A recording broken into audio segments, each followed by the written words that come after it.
Buenas tardes, en este momento les voy a desarrollar la explicación de qué van a hacer y qué no van a hacer en la guía de lenguaje para tercer grado de la semana 3. Entonces, pasamos de la portada y nos vamos a la página 1. Lo primero que vamos a hacer es escribir el contenido. Vamos a colocar así, elementos del cuento, coma, el verbo, porque son dos temas los que está trabajando esta guía. Entonces, después del contenido, vamos a leer este cuento, pero el cuento no lo vamos a copiar, el que está en cuadro. Este solo lo van a leer bien. Cuando terminen el cuento, en la página 2, comenzamos con un responde en tu cuaderno y hay 5 preguntas sobre el cuento. No las van a poder contestar si no leyeron el cuento. Entonces, esto sí va en el cuaderno, sí. Después de eso sigue la parte B, que se llama desarrollo, y entonces dice lee la siguiente información. Sin embargo, no solamente lo van a leer, esto sí lo van a trasladar al cuaderno. Donde dice aquí, explica cuáles son los elementos del cuento, explica qué es el lugar, qué es el tiempo, qué son los personajes y cuáles son los tipos de personajes principales y secundarios. Esto sí va para el cuaderno. Retroceda al video tanto como sea necesario para saber qué es lo que va a copiar en el cuaderno.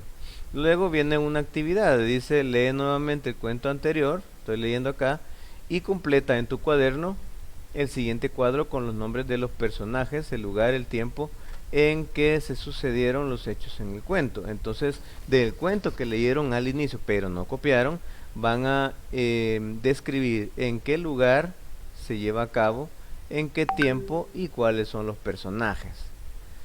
Esta es, luego dice actividad 3, lee la siguiente información, pero es la otra parte importante del tema, así que también vamos a copiar este cuadrito que está aquí. Aquí explica qué son los verbos y dice que los verbos son palabras que representan acciones en diferentes tiempos. Y aquí hay varios ejemplos de verbos: correr, comer, jugar, estudiar, dormir y escribir.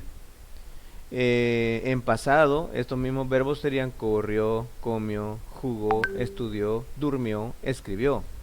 Y en futuro no lo menciona, pero entonces en futuro serían correrá, comerá, jugará, estudiará, dormirá, escribirá. Pero ustedes hagan el cuadro tal y como está. Ahorita vamos entonces, ahora vamos a pasar a la página 3. Y en la página 3...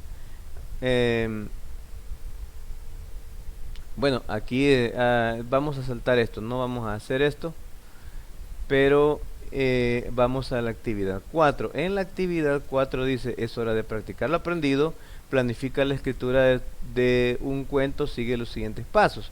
Los pasos los van a leer bien. Paso 1, piensa quiénes serán los personajes de tu cuento. Paso 2, elige un tiempo y un lugar. Paso 3, responde qué cosas harán los personajes. O sea, son anotaciones para escribir un cuento. Pero no van a copiar. Este cuadro no lo van a copiar. Sino que van a elaborar su propio cuento. Y ahí van a terminar la guía. Más abajito hay más cosas, pero no. Después de que lean estos pasos sin copiarlos, van a elaborar su propio cuento en el cuaderno y eso es lo que les voy a calificar. Aparte de los ejercicios que les dije aquí que sí van. Entonces, recapitulando, copiamos el contenido, sí, donde dice elementos del cuento, coma, el verbo. No copiamos el cuento, pero lo leemos muy bien. Sí copiamos estas preguntas, sí copiamos y las contestamos, claro. Sí copiamos este cuadro, sí completamos este cuadro en el cuaderno. Ya les expliqué cómo, retrocedan por favor el video. Sí copiamos esto. No copiamos esto de la página 3.